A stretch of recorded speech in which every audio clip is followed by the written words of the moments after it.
পথাৰত আমি এতিয়া এই পানী লগাব লাগে মুহৰ কাৰণে আহিব নোৱাৰোঁ কিবা কৰি কষ্ট ৰুব পৰা নাই সেইপিনি মুই থাকে তাতে ৰোৱনীবিলাক যাই পেলাই সেইপিনি ৰখি থাকিব লাগে দিনটো ৰখি ৰখি গুচি যায় আজিকালি জানে চববিলাক হ'ল খেতি হাজিৰা কৰি খোৱা মানুহ হাজিৰাও দিনটোৰ হাজিৰাটো মানুহক এনেই দিব লগা হৈ যায়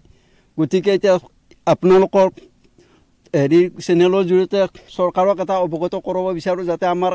এই কৃষি প্ৰধান অঞ্চলৰ যিখিনি খেতিয়ক আছে খেতিয়কখিনিৰ লক্ষ্য কৰি যাতে গোটেই মুখিনি ইয়াৰ পৰা আঁতৰ কৰি যাতে খেতিয়কখিনিক সহায় কৰে সেয়ে আমাৰ